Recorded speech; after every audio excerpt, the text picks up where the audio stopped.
Good morning, everyone. Very excited to be here at the HIPAA Summit.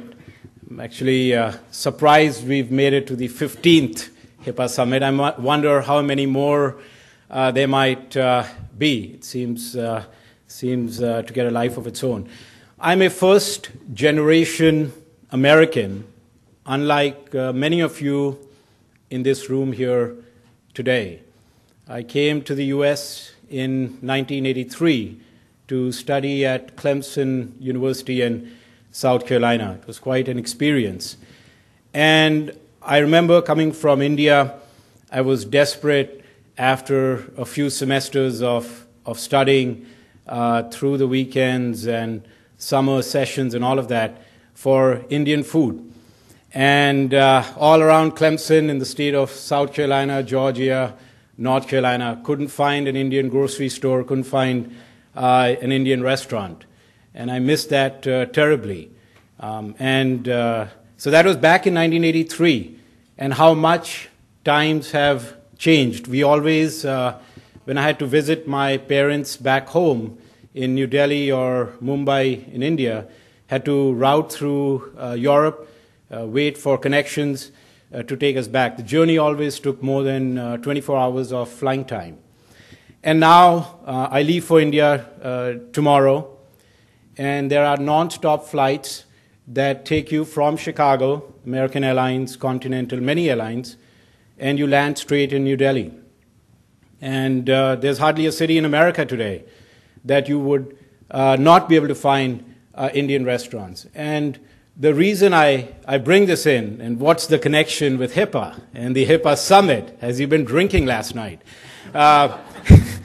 is that this past summer, my kids, I've got 4 children, 2 are teenagers, and I said, I'm not going to ask much of you, but the one book you're going to read this summer, as your father, I really want this to happen, is The World is Flat by Thomas Friedman. And the distance from Boston to Bangalore has reduced considerably. I was with the Joint Commission. Many of you are intimately familiar with the Joint Commission out of Chicago. And Joint Commission has a division called Joint Commission Resources that accredits international organizations.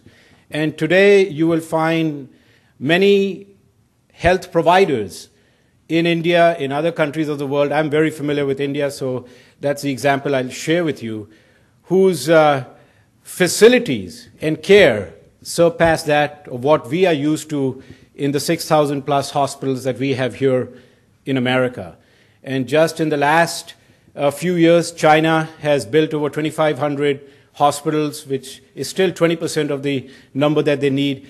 And the cost of delivering that care outside of the US is 20% of what it is to do the same thing over here. And so when one of my clients was in Toledo, Ohio, it's the world's largest transcription company with processing facilities in Hyderabad, in Bangalore, and New Delhi, millions of our records, your records, my records, are going across from here to there, and HIPAA matters. HIPAA matters because we want to make sure that the processing of that information is as secure with a business associate as it would be, as Alan mentioned, with a covered entity.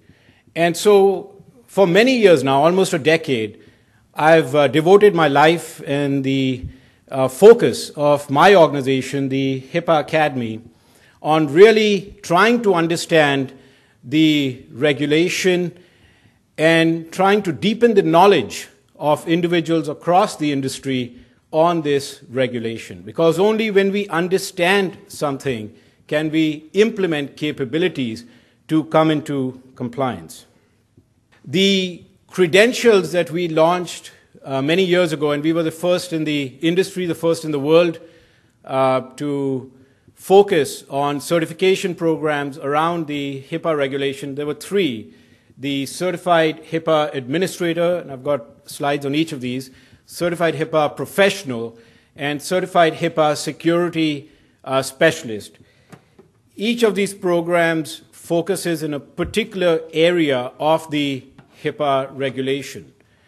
And just like, a car is not going to move without fuel, what fuels the certification program is the deep knowledge and experience that we've gained over the years delivering solutions to organizations to comply with the regulations. Just last week, I was consulting with 2 provider organizations in 2 different cities and 1 payer organization.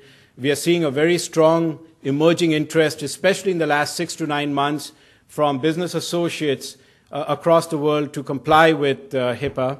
And so that's what provides the knowledge, if you will, that goes into the certification program. We wanted to make sure that these certification programs are actionable programs so individuals that go through it can actually apply it at their work. Blended, many training options are available for individuals, e-learning to take it over the internet in terms of content, in terms of the exams, instructor-led training. We deliver programs on site.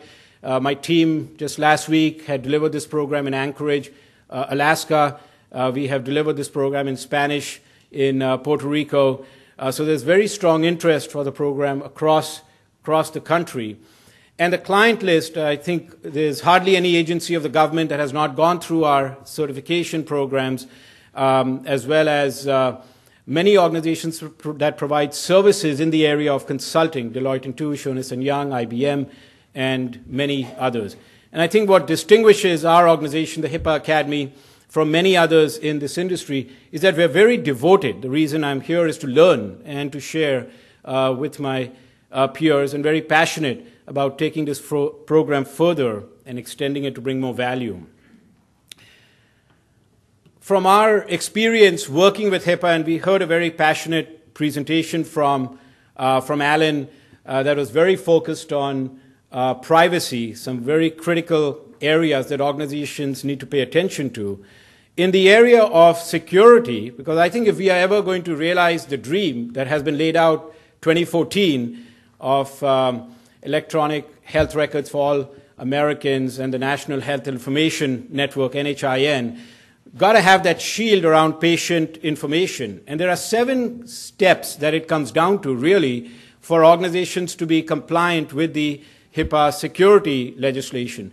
Can't do it without assigning responsibility. It's there in the HIPAA privacy rule with respect to who is your privacy officer. The HIPAA security legislation has a standard defined assigned security responsibility. So you've got to identify who is this individual, what is the, who are the people that are going to be working with this individual to help the organization come into compliance. And then really all of that is of no value if no budgets or resources are allocated to this individual, and it becomes an executive priority. So that's really step 1. Step 2 is risk analysis to come into compliance with the HIPAA legislation, and that is becoming more and more important. Just yesterday, I live in California. I was flying in, took a lot of reading material with me, and there was a full page that the Wall Street Journal, for those of you that may have read it yesterday, December 11th, about looking beyond the firewall, and that the healthcare industry is very rich in identifiable information. And what the hacker, I should actually say, what the professional hacker of today knows that there's a rich black market for. It's $4 for credit card numbers.